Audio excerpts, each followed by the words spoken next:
was meant to be September's edition, but I had a COVID last week. I had COVID-19, like a retro disease. Yeah, it's like going back to the old school. Remember COVID, those days? Yeah, back in the day of lockdown.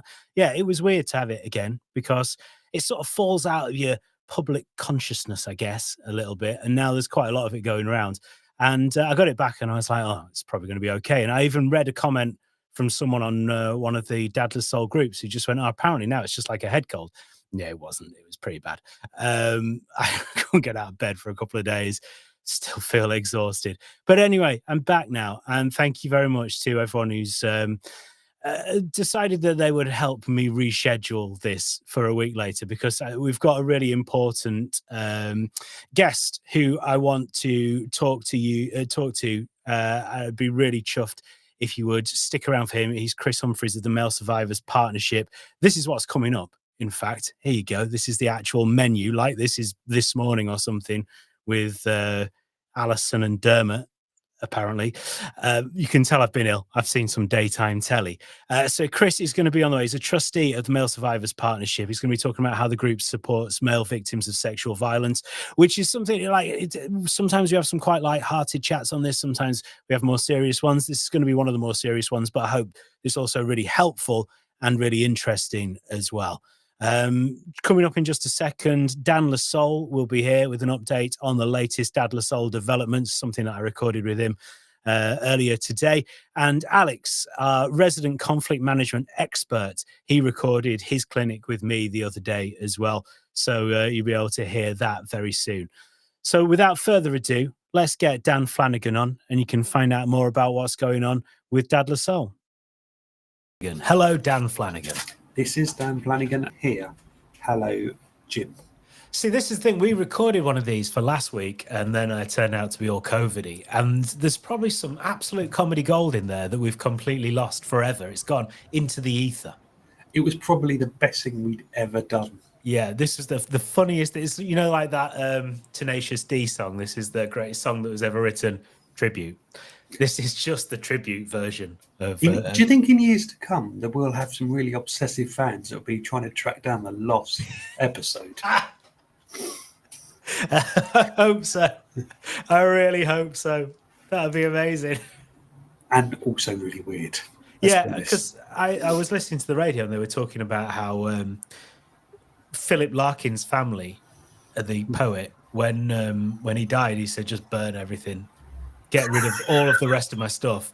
So there's like loads of half-finished poems and things that will never be uncovered. So, I mean, I don't want to put us up in the exalted company of Philip Larkin, but, you know. Pop Larkin, maybe. Maybe, yeah, exactly. Yeah. What's going on? What have I missed? Well, you know what's going on is that I'm trying now to remember. Perfect. That was what his catchphrase was. I was trying to think what the Larkin catchphrase was there. And it gave birth to Catherine Zeta-Jones. Did. To the audience. Actually, it was filmed not too far away from where I used to live. And was it? Yeah, we used to, in the summer holidays, to earn a bit of cash, we used to go fruit picking. So we went on a wander to try and find the site in the hope that Catherine Zeta-Jones might spot us working hard in the fields and invite us over for a cooling drink. Obviously, that did not happen, and I just got sunburned instead. Oh, well. But, you know, you've got to be in it to win it, haven't you? So you have to try these things in order to see if they work. She would have been fine about it. Just three spotty students just wandering over. All right, Kath? Yeah, I'm sure that wouldn't have been really annoying at all. She would have loved it. So she's going to love it, but that sounds really wrong, doesn't it? And I think we all know she would have found it irritating. So security, please. Security. Anyway, that was the lost love that was Catherine Zeta-Jones and Dan Flanagan. So, of course, the first couple of minutes of this chat is about the darling buds of May, because what else would it be about? You know, if this is the chance to update people on what's going on with Dad Lasole. What's going on with Dad Lasole is that it's just two middle-aged men talking about a TV show from 35 years ago. It is. Have you seen the remake with Bradley Walsh? No, that doesn't exist. That's not a real thing. That is actually a real thing. It's probably on daytime TV schedules around the world, but yes, it has. Wow. Well, I will be checking that out as because you've soon got as nothing else to do with your time. I'm so busy. But that sounds like something that requires my attention. It does, but also, as we've just been talking about off camera, you've forgotten that it's Harvest Festival and your kids, so you Yeah. want to get down the supermarket rather than going for pop larking outtakes. Yeah, this is the problem, is that it's Harvest Festival. I'm scheduling this call in with Dan before Harvest Festival, the second Harvest Festival of the day, by the way. And I forgot to send the kids with their tins of stuff yesterday. So what I'm gonna do is go in, and I noticed earlier today there is like a selection of donations in the reception area of the school. So I'm just gonna like chuck a couple on and walk past as if I definitely remembered yesterday. Could it be a bit like that Ceiling Only Fools and Horses where they go to the wedding and you've taken some sort of leftover Chinese and with a label on there, and then somebody else has got a big basket from Waitrose and you just change the labels over? Yes, that would be great. Yeah, that's what I'll do. Yeah, because that's the point of Harvest Festival, is to bring the best food, isn't it? Yeah. And to show off that you go shopping at Waitrose. Do you not dine on quince most evenings? It's maybe like a once a month thing. It's just a Just payday partridge special. then. Yeah, Yeah. okay. Yeah. So what's going on with Dad Soul? Full steam ahead. Boo, boo, boo. Well, since our last update, we've been on the wireless. So I was on the BBC last Thursday, and then we had a mad edit on BBC Breakfast Show that nobody have seen because they put it on at 5 to 7 and didn't repeat it. So And because it. you can't get it off iPlayer. They have BBC Breakfast on iPlayer, but not the local segments. They go, oh no, you can't see that. And that again would be something for our, more obsessive fans to try and track down. Mm-hmm. I would like to see that. I suppose the big news is that we launched our Dad Soul meetups in the evening in Brighton in the lovely PropellerNet offices. So we had 30-something fellas come along, play some VR, meet. We had a really brilliant talk by the lovely Jason Baker, the host of the Diary of a Sober CEO, where he was talking about his alcoholism, and he got real. I mean, properly real with that. And it was weird, not weird, to sit around. There's a group of fellas there, and everybody's having a cup of tea or a beer and be chatting and laughing, and suddenly just go to this quite in-depth and heartfelt story. I think it made a lot of people question their relationship with alcohol. You think alky, and you think, oh, that's the fella that lives on the park bench with the brown bottle, and it's not. And he was talking about being, a functioning alcoholic at work, and being the last one standing on a night out, and maybe on an evening. He said, "What's it? Oh, it's the garlic or the OXO cube rule." So you go, "Oh, we're out of OXO cubes or garlics. I've just got to pop to the shop," and then you end up coming back with another bottle of wine.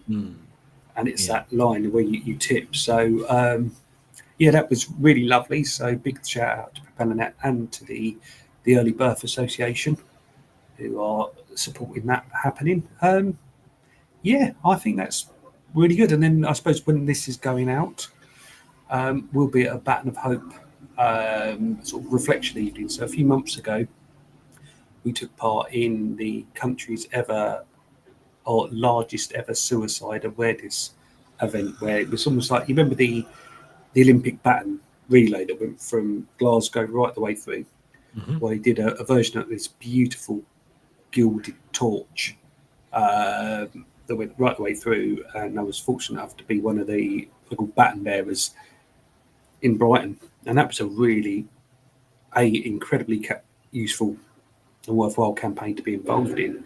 But it was really, really reflecting, because we heard stories, and there was people being lost from the age of 12. And then I think the thing that really, really struck me was we heard the stories from a couple of the paramedics, and dealing with suicide is part of their daily life. And you don't tend to think about that. You think about the person, the person's been lost, and then his family, his kids, workmates, whoever. We don't think about the poor sods on the other side. So that was, incredibly potent. So yeah, I'll be there on an evening of reflection whilst this is going out on the interweb. You tend to book a lot of social things in when I'm doing this, don't you? I mean, I just don't want to say there's a coincidence or anything. There probably is, but then I like to listen back Right. Okay. At your own leisure. at my own leisure, sometimes in the bath. So I'll put the laptop on top of the toilet, have a nice hot bath, and watch you and the special guests, Lovely. which is really good. And I suppose the other thing we've been really busy with is the radio show. So if you have not listened to the radio show, have a listen to the radio show. It's on all your major platforms, and it is the 60 minutes of Father Funk and Foolish. It's basically me and him talking nonsense like we did in the first 5 minutes of this interview, continuously interspersed with some good jokes, some lovely features, and some kick-ass music. So I'm very much enjoying that, and actually having listeners, listeners that actually say they like it, which is weird. I know, isn't it nice? Yeah. We can get that on all good podcast providers. Get it on Mixcloud as well. I'm not saying that's not a good podcast provider, but people don't always associate Mixcloud with podcasts, but actually it's a really good platform. And so I've listened there. Wherever you want to go, you don't have to have a membership or anything as well. You could just listen. No. Also, you've been compared to Idris Elba in many ways by one of our good Dadless old friends, Sam Delaney. So that was a bit of a turn up in the book. So Idris had come out early in the week, and he said he's taking therapy for being a workaholic, and the impact that it has on his family. That even though he does very cool stuff, he's acting or he's DJing, producing music at home, he has this voice where he feels really lazy and he needs to be doing something all the time.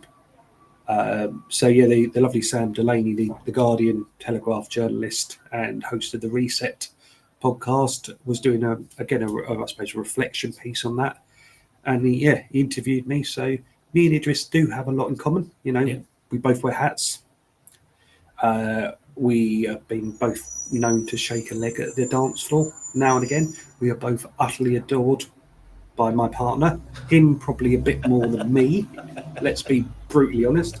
There's not many middle-aged women's kneecaps I turn to jelly. Well, you say that, but you never know, do you? You never know. It goes back to these obsessive fans, doesn't it? Yep, exactly. And if they subscribe to my Only Dan's account, they would know that. And you're both in the running to be the new James Bond as well, which is nice. Or Doctor Who. Yeah, either. And oh god, I would love to see Idris Elba as either of those. I mean, or you as well. Awkward. Either of those. Idris Elba in his sort of overcoat that he wears at Loofah with Tom Baker's scarf. Oh, there we go. That's it. That's your autumn look wardrobe taken care of, isn't it? Although the kid from Sex Education hasn't even started yet, and I say the kid, it's not patronising. It's because he is probably less than half my age. But he's brilliant, absolutely brilliant. I can't remember his name. He's Eric in Sex Education. That's what I know. That's all I know him from. Is he the new Doctor Who then? He's the new Doctor Who, yeah. I was not aware of that. I'm very excited to see because I think he's great. Well, not that I particularly watch Doctor Who, but I might do now because I think he's brilliant. Yeah. No, probably last time I saw it was Tom Baker or Sylvester McCoy. Yeah. Is he still in it?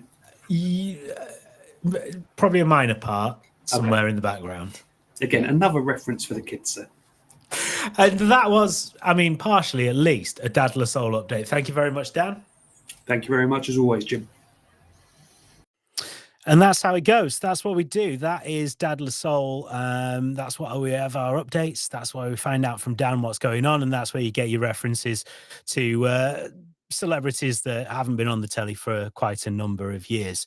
Speaking of which, we did mention the Dadless Soul Sessions Extra podcast, which is what we do. Every couple of weeks it comes out. There should be a new one out tomorrow, but I've not edited it yet. So let's just wait and see, right? But if you're interested in that, then have a listen to this. This is a little clip from a couple of episodes ago where Dan learnt the lesson about leaving too much of a gap between your words. Other most exciting thing I've done is I've gone full steam ahead into Your Mum My Dad, which is a new program. Oh God! I'm delighted you said something. I saw where that was going. I didn't realise. Car crash. That gap after that, after your mum. Oh my God! I mean, what a way to let me know. I've got full steam ahead right into your mum.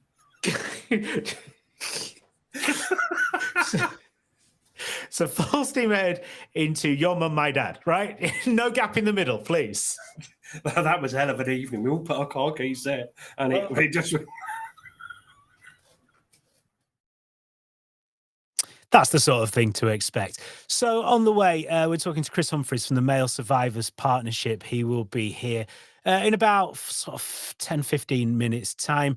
Before that, you've got Alex's conflict management clinic. Now, I got a load of questions from the Dadless Soul WhatsApp group, the private Facebook group. And I was going to put them to him last Thursday when this show was meant to happen, but I had COVID, so it didn't happen, unfortunately, at that time. But then I caught up with Alex earlier this week to record his answers to those questions, and this is what he had to say. Regular conflict management clinic with Alex. How are you doing? Hello, I'm very well, thanks, Jim. How are you? Good, thank you very much. Full disclosure, of course, is that this was recorded on Monday. Who knows what's happened in the meantime in the world? Indeed, who knows? But I will be up close to you on Thursday when this is going out, because I'll be in Leeds, in glorious Yorkshire. There you go. You see, everyone has to gravitate towards Yorkshire at some point, unless, you know, you're the HS2 project. Oh, that was topical on Monday. It's probably off the agenda by Thursday, but that was topical Monday. So we've had some questions. We want your answers. You're the expert. First one, I have similar political views to my brother, but it's all he ever talks about. Any subject he brings back to politics, and although I generally agree, it really puts me on edge how much he rants. How do I let him know it's too much? When I was young, I was told by my parents there are three things you don't talk about: money, religion, and politics. And it's very sound advice that I've stuck to all my life. But when you're in family, and this is obviously two brothers, some people can get very, very passionate about those, and in particular, politics. And at the moment, globally, we seem to have quite a diverse and divergent political scene, with extremes becoming more the norm. When people start going on about politics, I have to be honest, I don't engage, really. I make polite faces and the odd, interesting noises, but I don't tend to engage. So my advice would be, depending on how well you get on with your brother, because obviously you know him extremely well, he's your brother, but how well do you get on with him, is just to say, you know, politics is a tough subject and I want to relax. Yeah. And it's making my brain ache about having to think about it, having to deal with it. You know, yeah, there's a time and place for politics. Of course there is. It affects all with the families, the family rather, then you just say, you know, let's chill about something less, I was going to say political, but that was a bit pointless, wasn't it? Less controversial, less divisive. Yeah. And it's just about, you know, trying to get it so that you don't, you know, it doesn't become the whole be all and end all. And there's a bit of an art, and it's something you have to learn, and that's steering conversations away. And that's quite hard work. And you have to listen very carefully, pick up on a small bit of information that's fairly apolitical, and go off down that tangent, hopefully away from the politics. But no, good question, difficult one to answer, but it's about trying to keep the conversation away, move on to other subjects. But if you have to, be blunt about it and say, I don't want to talk about it because it's too hard, it's too difficult. It's, you know, I want to relax, and I want to have fun. Yeah, it's like the thing of agreeing with someone too much and then having to go, it's fine, just let's not do this. Okay. Yeah. Next one, I've been teamed up with a colleague who works in exactly the opposite way to me. He wants everything done straight away ahead of time. I'm conscious the goalposts often move and will only end up changing things closer to the deadline. He won't listen to me when I say this, though. It makes me wonder if your boss has deliberately put you with somebody who works the opposite way round. Donkeys years ago in the 90s, there was something that was very big in the world of business. It was called a Myers-Briggs, which was a personality scale and system that was used, and you came out with 4 letters. And the company I worked for at the time, this was before I went into healthcare, before I had my epiphany in my late 20s and decided to join the NHS, was an American company, and they used this system, and they would deliberately put people who were exact opposites together in the team. The idea being you got a well-rounded team. Yeah, great on paper. In practice, it led to a lot of arguments, and I can see that's exactly what's happening here. What you have to do is you both have to adapt. He can't, I mean, I say he, I don't know whether it's a he or oh, no, it does, it says he, yeah. So if he wants to work a method A and you want to work a method C, then you're going to have to come together in the middle at a method B somewhere. And the way I would suggest that, because obviously he is a completer finisher type person, he wants to get everything done one after the other as quick as possible, versus you're the just-in-time person who gets it done at the very end, knowing that you might have to change things. So a possible compromise is to decide, well, shall we pull together a good outline of what we're going to do, of, so to speak, to use an analogy from my world of medicine, get the skeleton sorted, but let's not hang too much flesh on it yet. Let's have the different bits of flesh ready to go and then plug in the ones that we actually need. If A happens, if B happens, if C happens, we can adjust slightly. So it'd be about trying to come together in the middle, yeah? And it is, of course, without any hesitation at all, time to bring the C word in. It's all about you communicating and explaining what floats your boat and what gets your goat. I'm so delighted we got communication in, because I was upset it wasn't in the first answer. So glad that it's in the second one. I was keeping you on tenterhooks, Jim.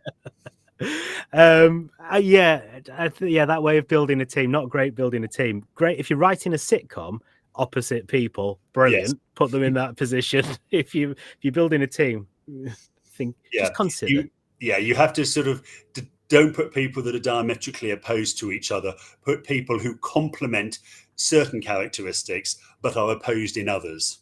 That works because they've got some common ground.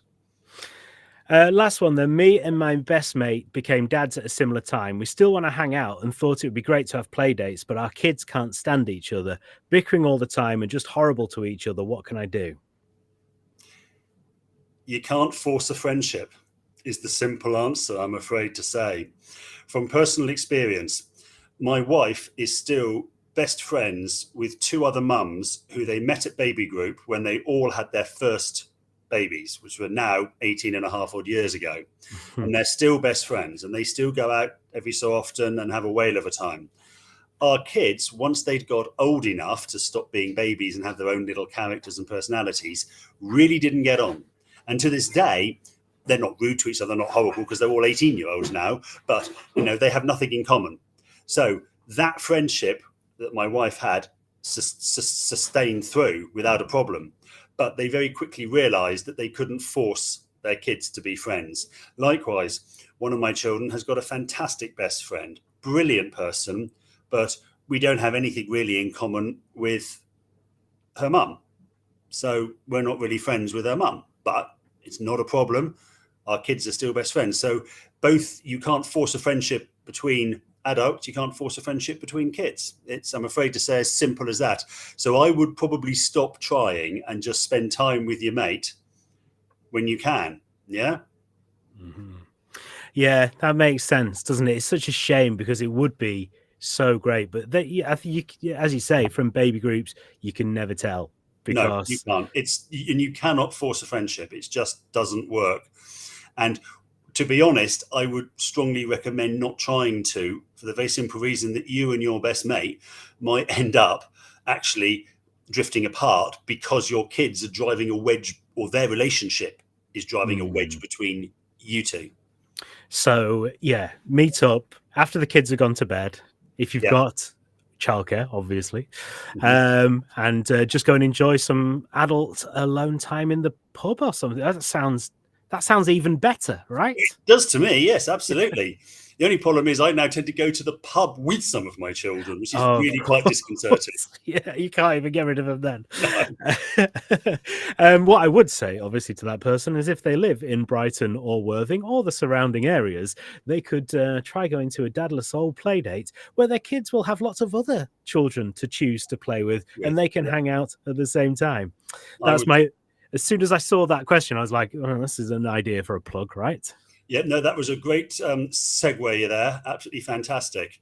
And I would totally agree. Get yourself into a Dadless Soul group and spend time where there's lots of other dads. You may well make great new friends, and your kids will get a chance to actually play with random others who they may then start to build a relationship, and it'd be far better. There you go, dadlesssoul.com if you want more information. Obviously.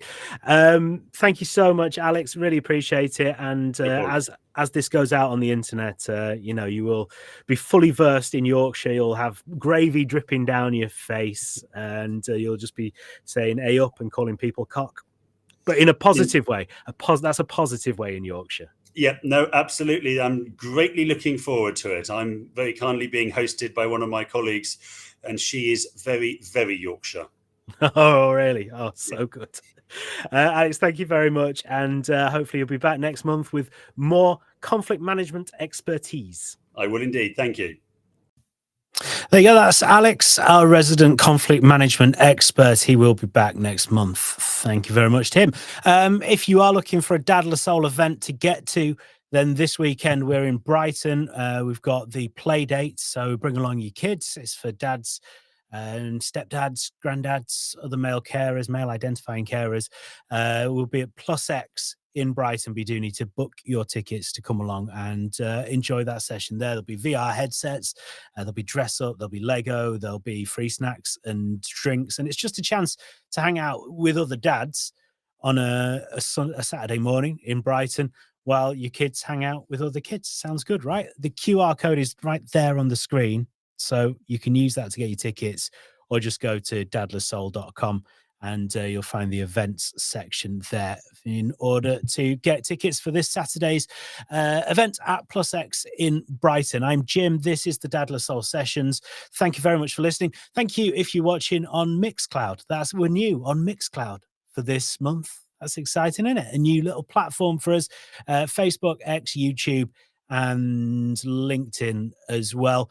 And we do this. It's usually the last Thursday of the month when I don't have COVID-19 or some other kind of retro illness.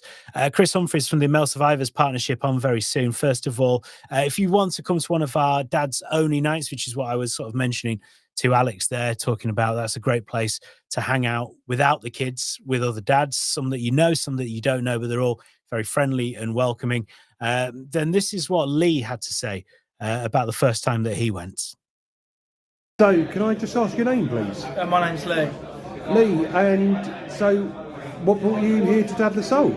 I'm here because I've recently moved to the area.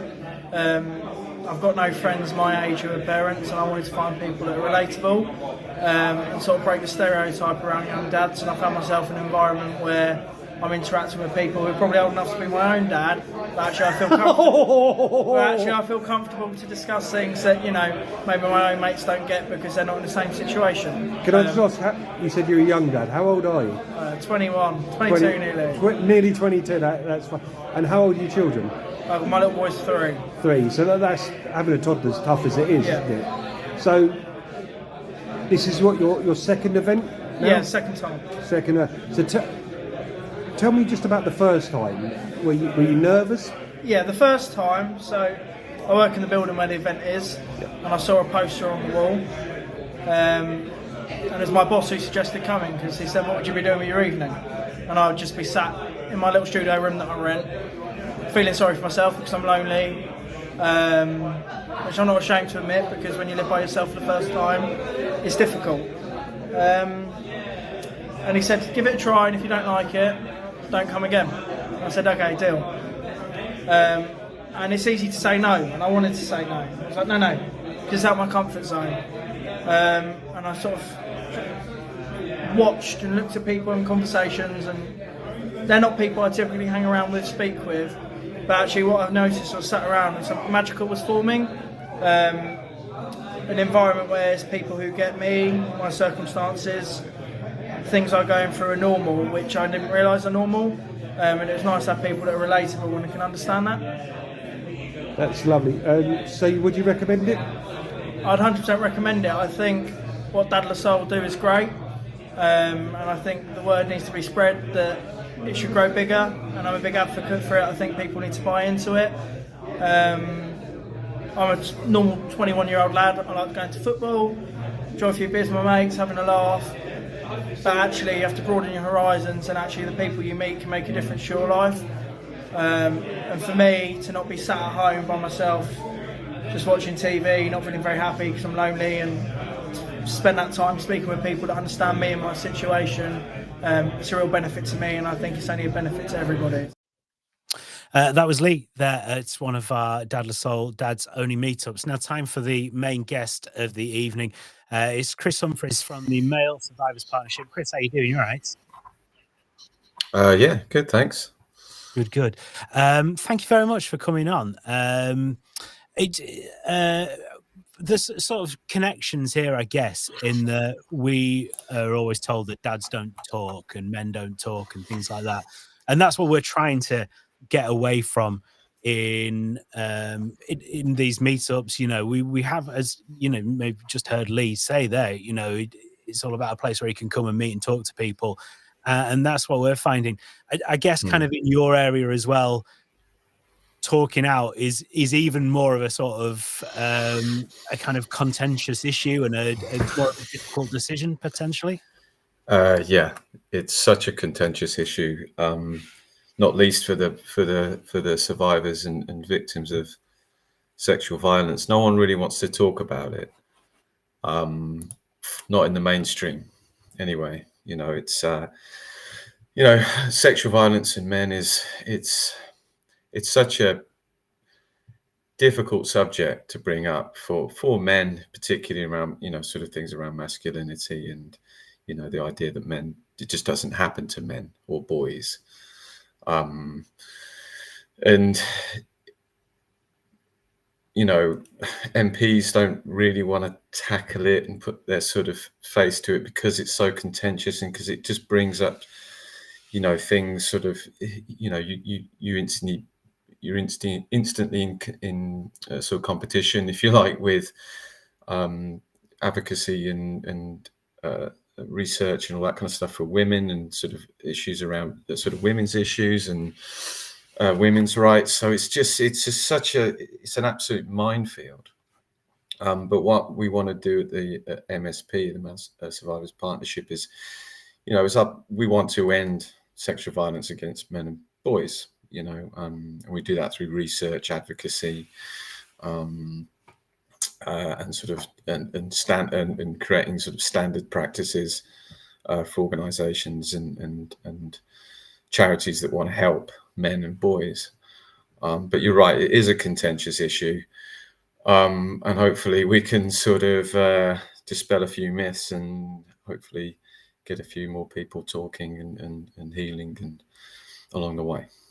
We had a sort of similar thing with a previous guest, Ben Morehouse, who had been through stillbirth, and he raises a lot of money for stillbirth charities, and he does these amazing extreme challenges, but no one wants to report on it because it's one of those subjects where, and he's been told, he's shown us the evidence, the emails that have said, you know, sorry, it's just going to upset people, so we don't want to report on it. And, you know, I can imagine for you, that's got to be the major challenge, right, in getting the word out. Yeah, it really is. It's not a kind of trendy charity or thing to get behind.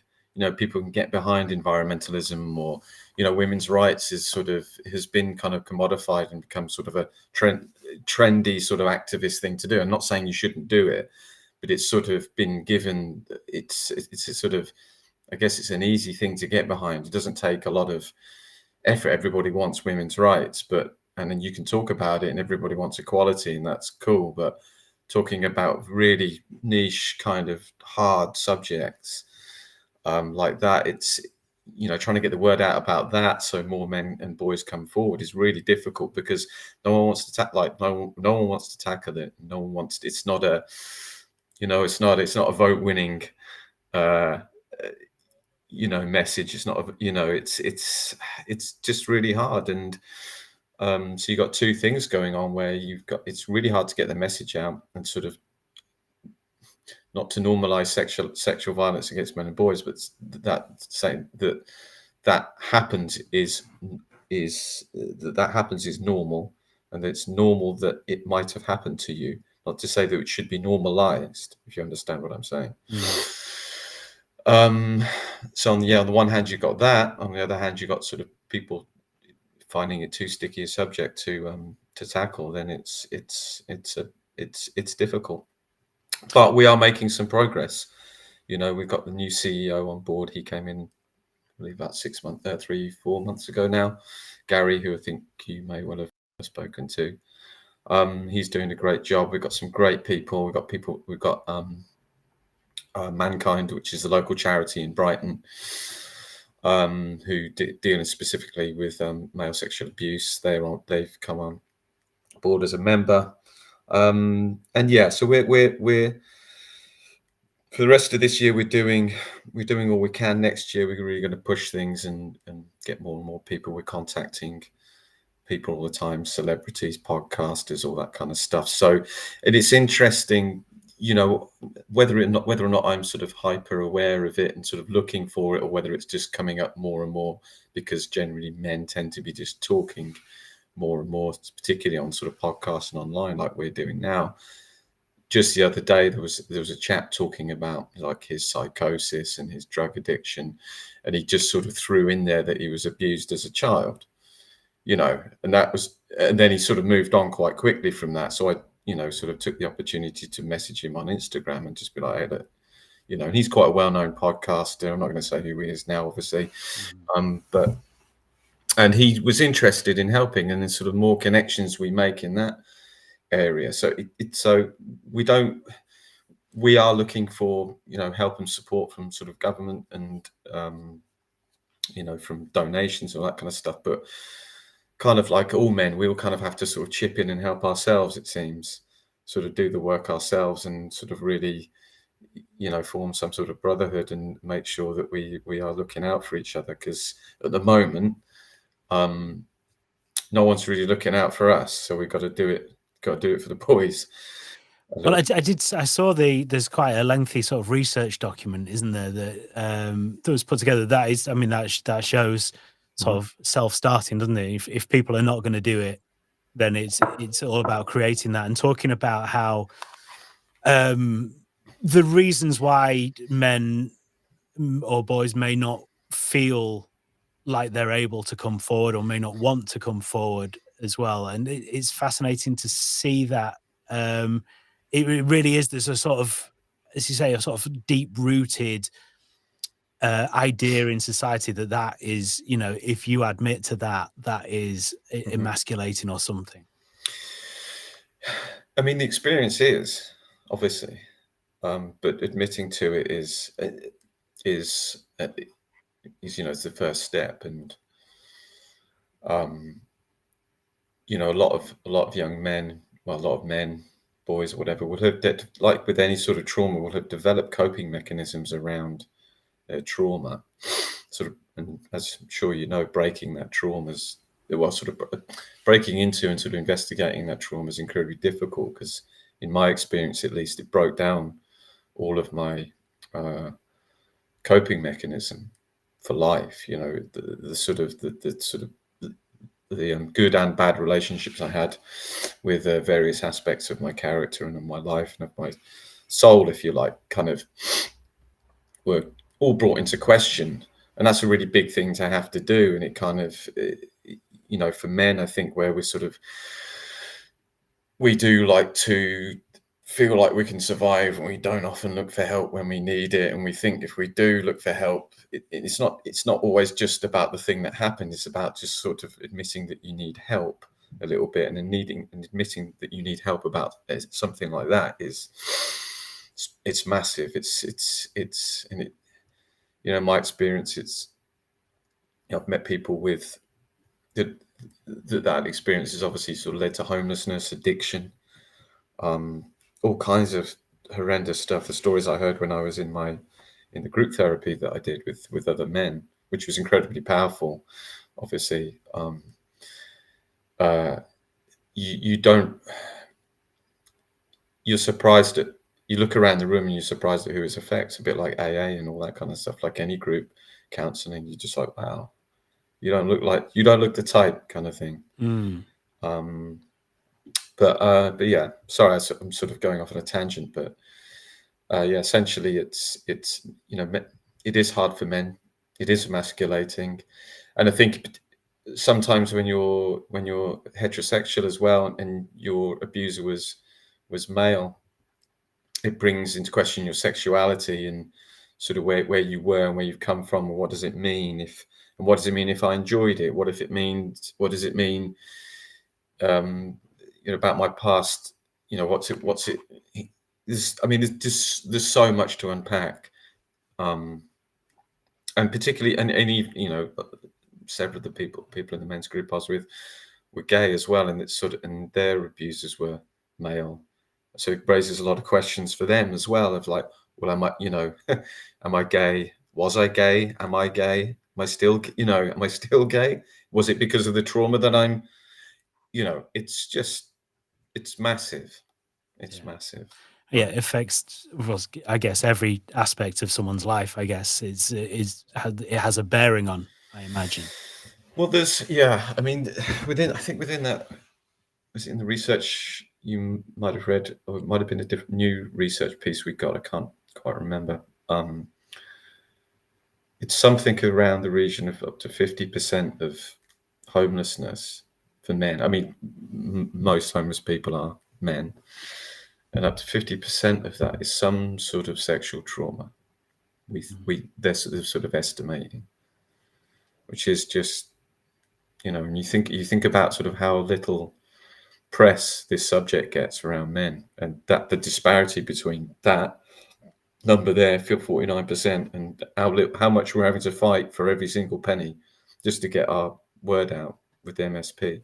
It's like this huge, massive void of exposure and advocacy to be done.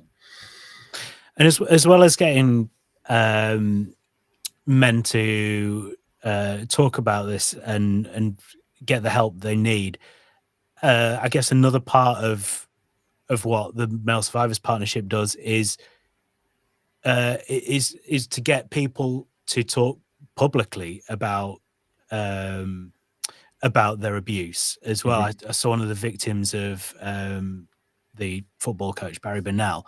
He did an interview, which obviously is a hugely brave thing to do, and I guess the reason was he wanted to be able to kind of make it more public. Yeah, I guess the more public people come out, the more it's and talk about their experiences, I guess the more it can help people watching, I suppose. Well, quite. I mean, in a room of 100 people, if a room of 100 men, chances are 15 of them would have had some sort of experience in sort of realm of what we're talking about. That's a lot, and there's there was that interview. The CEO, Gary, he's talked about his experience. There's a chap called Perry Power as well, who wrote a book about it. He was in Brighton during the summer doing a talk about it. So there's more and more men coming forward and talking about it. And you're right, the more you talk about it, the more people you'd hope would come forward, the more exposure it will get, the more that the more hopefully you'd hope more men would go, that's me too. This guy stood up there and talked about it. Probably the least I could do for myself is pick up the phone or write an email or something. That's what you'd hope by more men coming forward and speaking about their experiences. Like with any sort of trauma-based therapy and any sort of advocacy, something like this. The more people speak up, kind of thing. That's what we're trying to do. I guess it shows it's something that happens to people rather than it's something that specifically happened. If you're someone who's never spoken about it before and never discussed it, never sought support at all, there can maybe be a tendency to think perhaps it's just you. Whereas, I guess, Yeah, you feel completely isolated. I mean, you feel isolated anyway, so you're going to be reluctant to think beyond the realms of your own isolation, in a way, because you're right. You think, well, no one's mentioned this before. I've never heard anyone talk about this. For men get this, no, that doesn't happen. You sort of hear about it on the news about sort of various religious organizations or sporting organizations where there was some sort of scandal covered up somewhere about some people. It is all sort of very sort of sensationalized in the press, and it doesn't seem real. It's only until someone stood in front of you, in a seminar, or actually stood in front of you telling you about their experience, that you realize that, okay. Funnily enough, an old friend of mine, when I told him about my experience, he was obviously shocked and saddened. And about 3 years later, we hadn't spoken for a while, and he said, "I remember when you told me." I was like, "Yeah, I remember." He said, "Same thing happened to me." oh wow, yeah, Yeah. And he's been, and I've known him when people say I've known him my whole life, I've known him my whole life since I was 1. We went to the same nursery, we went to the same preschool, infant school, junior school, high school, sixth form college. He's been a lifelong friend, and I only mentioned it to him in 2013. Took me, what would that be? How old am I? It took me 31 years to tell him.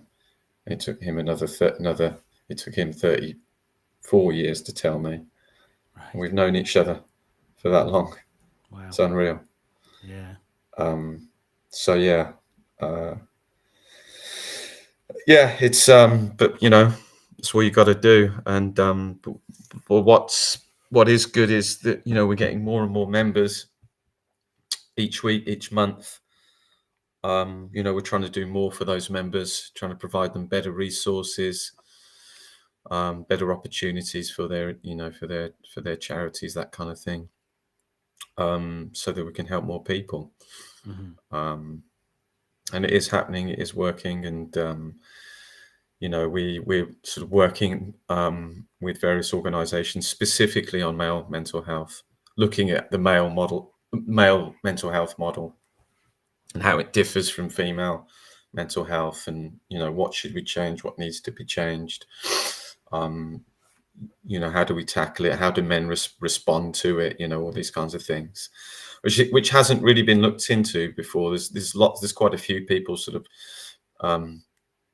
saying now that that the same model doesn't work for men as it does for women. Men need something else, or something different, or something added on. I can speak from personal experience where I'd gone through several years of one-to-one therapy, group therapy, etc., and I've spoken about this to several people who've been through the system, I suppose you'd call it, as well. And it's the same story. They go through all of the therapy, and they go through sort of that, what is supposed to be a healing process. And in many ways, it's incredibly powerful and useful. But at the end of it, you're sort of shot out into the world with all your coping mechanisms sort of that come under question. And also, you've constructed purpose around your trauma. When sort of men, in my belief, need some sort of purpose. I mean, everyone needs purpose, but I think it's particularly important for men. They need a sense of purpose, at least. Mm-hmm. We're finding that more and more, where men are coming out of therapy and their sense of purpose is completely diminished. It's abolished. It's like, well, I've just constructed this whole world around my trauma and my coping mechanisms, and I had a purpose, I thought. And you still come out and you've still got your family, you still got your wife and your kid or whatever, but it's sort of, you're in a completely different world. And that's when my life kind of fell to pieces, and that's when several people I've known, their lives have fell to pieces. So there is talk of trying to model something new for men, specifically on how they deal with trauma and how they go through that healing process and that journey. Something different. That's fascinating, yeah, because I guess that's the thing, isn't it? That you obviously the therapy does have to help you. Talking's great. Change the way you think, and it has to help you, and it has Yeah. to change the way you've constructed that in your head. But then it just leaves them off at the end. It's just there needs to be some kind of build up at the end, basically. Yeah, something new. That's how I feel, and from I'm not necessarily speaking entirely on behalf of the organisation, but we do talk, and there's lots of trains of thoughts and feelings about how men respond to. I'm no expert in this, is what I'm saying, but from my personal experience and from many men I've spoken to, it's a similar thing. It's like I kind of lost my sense of purpose, and I kind of lost in what I was doing, basically, at the end of it. And for me personally, if something sort of, if towards the end of the therapy or as part of the therapy you start to sort of reconstruct and prioritize things and create sort of milestones and things to do, things to complete, things to kind of to focus on, it's like, okay, you've done all this therapy, all of this is going to be all kind of fucked up probably, and talk to you sort of like in layman's terms. I think I don't want to be sort of generalized too much, but sort of, and again, from my experience, most of the men I've spoken to come from all walks of life, LGBTQA plus, builders, people from different cultures, and we all had a common language, as men, and that was quite opening for me. Even the sort of, I had one guy there that was sort of cross-dresser. I wasn't sure if he was transsexual or transgender, whatever, but he was a painter and decorator by trade. So we still had this sort of common language, and we were able to sort of talk we wanted to talk in a language that was around sort of fixing and creating and rebuilding. That was really prevalent. It was like we wanted to build something together. We were sort of, sort of men around the campfire kind of thing, sort of coming up with plans on how we can get out of this. But that's how I feel about it. And that's kind of how I think things could be done better for me, at least, and for the men that I've spoken to. But like I say, that's not our official position. It's just something that I've noticed, and several people I've spoken to have experienced as well. But the point being, it's a sort of a very sort of male orientated way that we try to get away from stereotypes, try to get away from generalizations, but more and more, the deeper you go into something, the more and more these sort of common tropes keep coming up. And I think to ignore them would be to our peril, essentially, because they seem to be quite deeply ingrained. Some of them good, some of them bad, some of them sort of indifferent. But to ignore them would be, for me at least, would be a bad thing, because they were traits. If I just finish, those are traits I didn't realize I had, because I'm not a manly man. I'm not, and those sort of masculine tropes and masculine sort of identities, I didn't really even think about until I had to go really deep and go, oh, okay, well, what does that mean? So anyway, I digress. No, it's fascinating, and it is. I mean, yeah, you are here because of your connection to Male Survivors Partnership, but also as a survivor yourself, your experience is something that we need to hear for this very reason that we've been talking about, because you don't hear about this. And I mean, yeah, okay, I'll admit I want to do this. I want this subject because I think this is the sort of stuff we need to talk about. But it's not a subject that I've thought. I'm relishing the experience to interview you about, because it's something that I know very little about, and it's something that is obviously a very difficult subject to broach. And that's Mm. me being honest, is, you know, we definitely want this conversation to happen on this platform, because this is exactly what this is about. But yeah, it's confronting. And Yeah. you know, Yeah. for me, and you know, that is my own issue, I guess. But Well, there's, you know, because it's all sort of new, and you know, these sort of big conversations are happening more and more, and because it's sort of new and fresh, I think sort of, you know, people are like anything, when there isn't sort of any common understanding of a subject, people don't know what to say or how to say it, particularly if they're talking to someone who's been through it themselves. It's like, what the hell do I say to someone like that? You know, if they, after they disclose that information, and you know, that's a difficult thing. So I really appreciate your honesty on that, and that, you know, but it is a difficult subject. But it's one that needs to be had, and the more we have it, the easier it will become to talk. Easier it will be to broach, not necessarily to talk about. You know. Yeah, and that's the thing, isn't it? It's something that just needs to be talking about, because it's obviously, it is a thing that's happening, and it is only by talking about it do you enable more people to find the help that they need. Exactly. Was there any sort of we talked about the people sort of talking in public about their experiences when you were seeking support, or maybe before that? Was there anyone that, any kind of mention of this sort of topic in the public eye, that kind of gave you that comfort that it wasn't just you, or was it quite a lonely experience? At the time, it was. Let me think. My first person I said anything to was my wife, now of 18 years. You know, I'd been with her, I don't think much longer than a year, as my girlfriend, sort of thing. And we're having some issues, and I was drinking a lot, going out a lot, taking drugs, and she was just like, what the fuck is going on? You know? So I told her. She goes, you need to get some help. I was like, there isn't any. You know, I tried some sort of counselling service. I was living in Cornwall at the time. Wasn't really much there, and it definitely wasn't tailored towards men. And I was reluctant, and then I moved to Iceland, and there was a bit there, and hats off to the women's shelter there. They saw me, and I did some work there with them. Then I came and lived in Brighton, and Mankind was there, and they were in New Haven when I was seeing them, and then they moved over to Hove.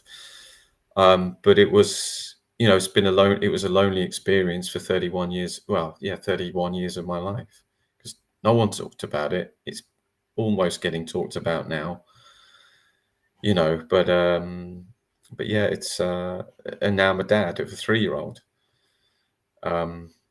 And I think that's particularly for, you know, where we are, you know, dad of the soul. I think if there's any dads out there now listening to this now, or listening to it, you know, on download, on wherever it is, if anything we've talked about resonates, I would really recommend you go do something. At least if you're in Brighton or Brighton Hove, or even Worthing, go onto the Male Survivors website. There's lots of resources there. There's places you can, there's partners that you can go and get help directly, sort of, whether it's in, you know, we've got people who work with us all over the country. But because your experience, if you've had it, it will play into your sense of fatherhood, who you are, how you are as a dad. You know, and if you've got a young boy like I have, you know, that's a big thing. You know, I you know, you see your, you know, see a lot of my son in me, obviously, and that's one thing I don't want to see him in him is what happened to me. You know, and there's questions of you know, how much you can protect him, and there's so much comes up. So I really urge the dads to get in touch, or do something, or just make that email, that call, whatever, or tell a friend tell a confidant about it, and just do that.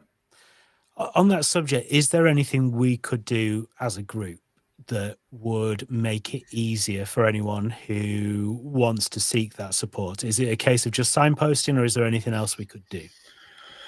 Yeah, signposting, sort of push, making sort of resources available, websites and all that kind of stuff.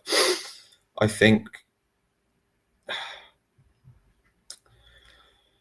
what could you do? You could, that's a really good question. What else could you do?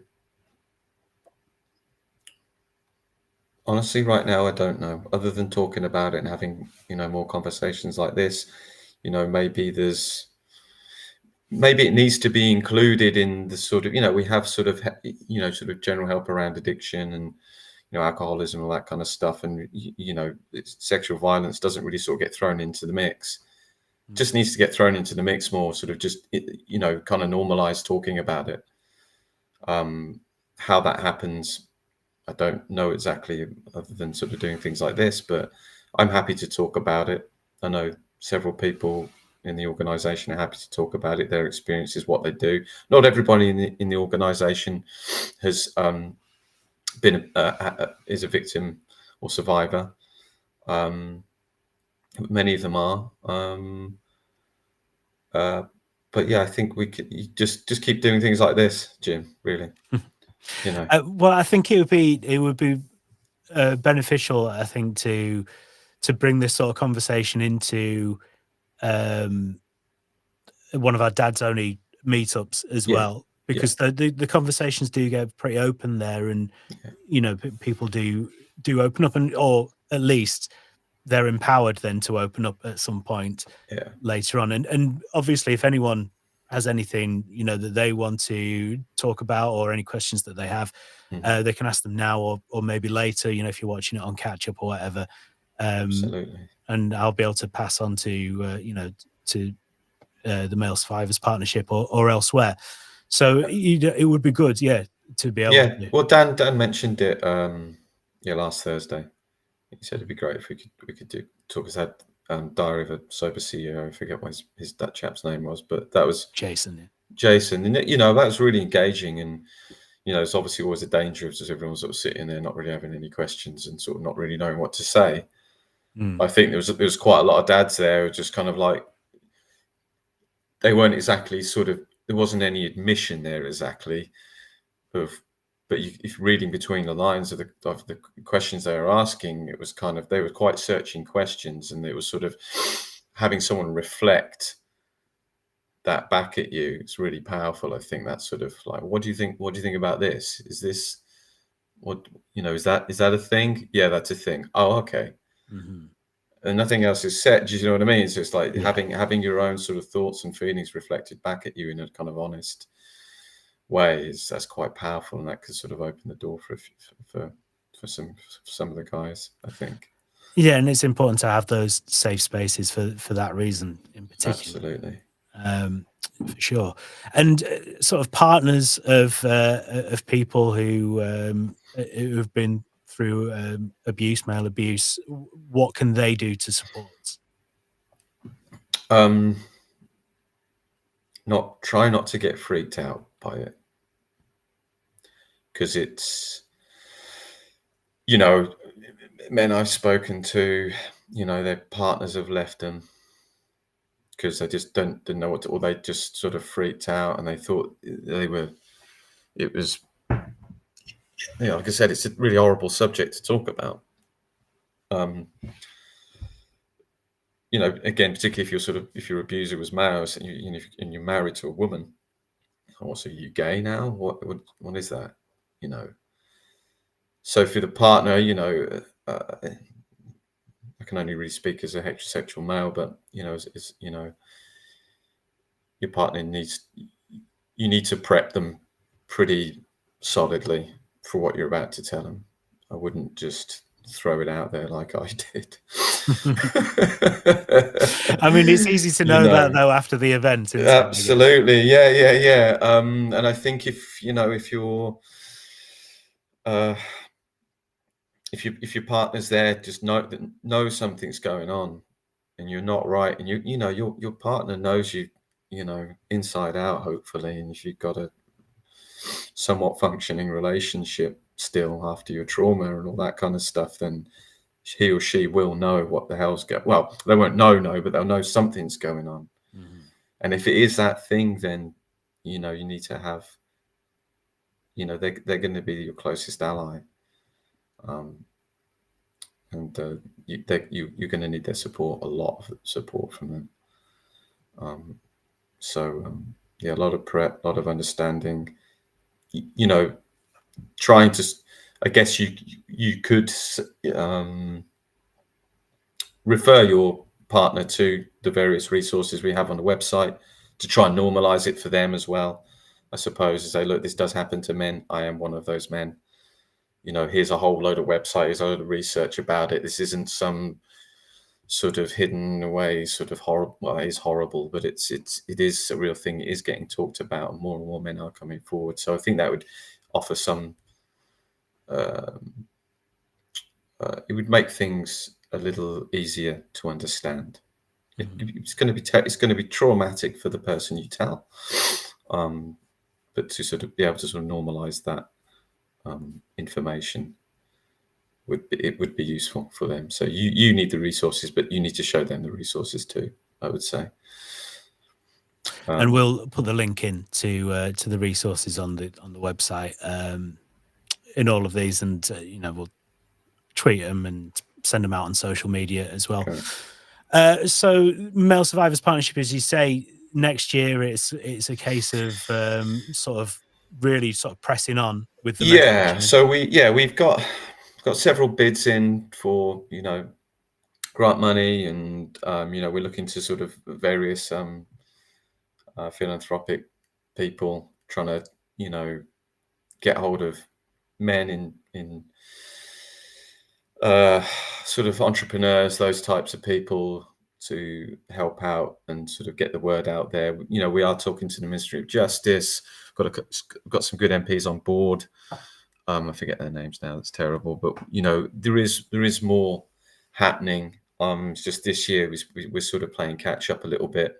But if we get some of the money coming through, and we get more donations, and we get, you know, more people involved and more people speaking up, then, you know, we're sort of preloading, I suppose, for next year, ready to kind of really hit it hard and get the message out there, and just get people talking about it. You know, have it a normal thing for people to talk about, the same way they talk about domestic violence, the same way we talk about rape, same way, you know, just about men as well. And that's the thing, and it not become some sort of sex war as well, some sort of gender war. It's just like, this is happening to men. That's it. That's all the conversation is. It's not about, oh yes, but and also women. It's like, yes, of course, but this is something we need to talk about, because it's killing a lot of men. So yeah.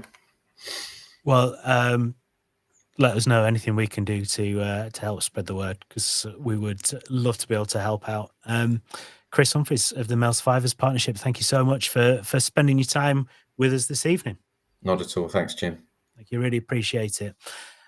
We are back later on this month. Last Thursday of this month, there'll be another guest who's got something to say about fatherhood, about manhood. So make sure you're listening, and we'll put all the details onto our social media as well ahead of that time. Thank you very much once again to Chris Humphris. Absolutely fascinating chat there. And to Alex, our conflict management expert, and to Dan Lasole as well. Until